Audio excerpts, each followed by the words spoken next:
जय श्री राम। प्रेमी भक्तों, सोहंग शब्द का गुप्त रहस्य। परमात्मा को अगर पाना है तो सोहंग शब्द को जानना ही होगा। आज का जो ये टॉपिक है बहुत बहुत अधिक महत्वपूर्ण है प्रेमी भक्तों, क्योंकि जिस शब्द की आज हम बात कर रहे हैं इससे ऊपर कुछ भी नहीं है। जो व्यक्ति इस शब्द यानी कि सोहंग शब्द को समझ लेता है उसे और कुछ समझने की आवश्यकता ही नहीं रहती, क्योंकि सोहंग शब्द ही सृष्टि का सार है। प्रेमी भक्तों, हमारे संतों ने यह कहा है और हमारे धर्म ग्रंथों में भी यही वर्णित है कि जाकी महिमा नित भजे वेद शारदा शेष और सोहंग शब्द परमात्मा भेद भ्रम नहीं लेस।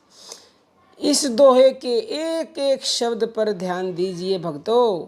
दोहा कहता है, जिसकी महिमा को स्वयं वेद शारदा और शेष जपते हैं यानी कि भजते हैं।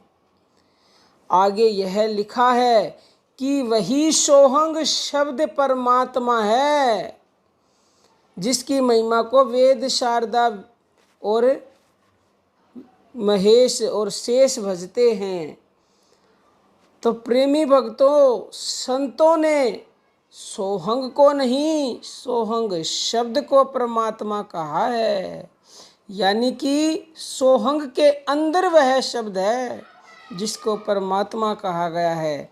और इसमें 1% भी संशय नहीं है, क्योंकि यह संतों ने कहा है कि जाकी महिमा नित भजे वेद शारदा शेष और सोहंग शब्द परमात्मा भेद भ्रम नहीं लेश। और आगे सुनो संतों ने क्या कहा है। संत कहते हैं कि कोटि नाम संसार में ताते मुक्ति ना होए और आदि नाम जो गुप्त जप बूझे बिरला कोई। तो इस दोहे के अनुसार संसार में कोटि नाम बताए गए हैं और यह भी बताया गया है कि उनसे कदापि मुक्ति नहीं होगी। मुक्ति होगी तो केवल उस आदि नाम से जो कि गुप्त बताया गया है। और वह गुप्त क्या है प्रेमी भक्तों?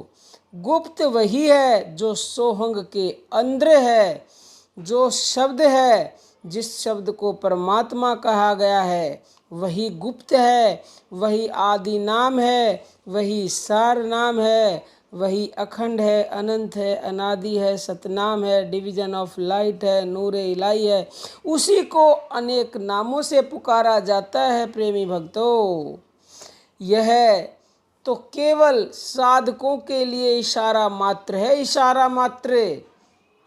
उस सार नाम को जानने के लिए प्रेमी भक्तों आपको आपके अंदर स्वयं उतरना पड़ेगा। अगर कोई कहे कि दूसरा उस शब्द को बता दे तो कदापि ना ही तो आज तक कोई बता सका है और ना ही बता पाएगा, क्योंकि वह शब्द जिसको आदि नाम, सार नाम, गुप्त नाम, परमात्मा आदि अनेक नामों से पुकारा गया है, वह शब्द केवल और केवल अनुभव की चीज़ है। बताने की वाणी उसको बता ही नहीं सकती। वाणी में इतनी सामर्थ्य नहीं भक्तों।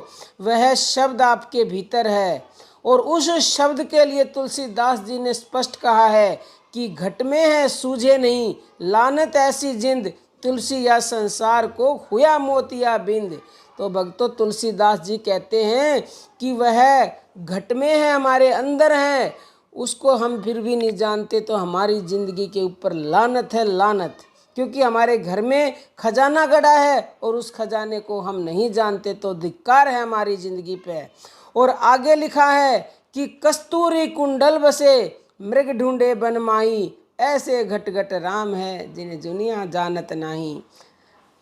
कस्तूरी जैसे मृग की सुंडी में होती है लेकिन उसको जानता नहीं और घूमता रहता है वन में उस खुशबू को पाने के लिए, ऐसे ही सभी के घट घट में राम है और हम दर दर की ठोकरें खाते फिरते रहते हैं।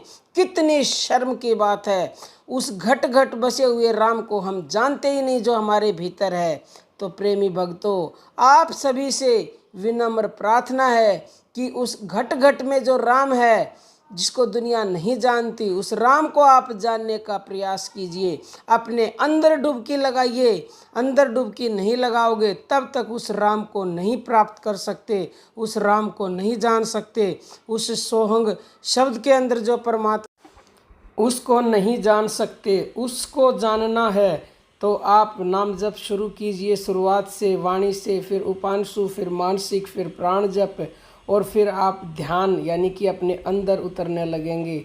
और फिर एक दिन अभ्यास के बाद उस परमात्मा, उस सोहंग के अंदर जो छिपा हुआ है, उस राम नाम को आप जान जाएंगे। जय श्री राम प्रेमी भक्तों।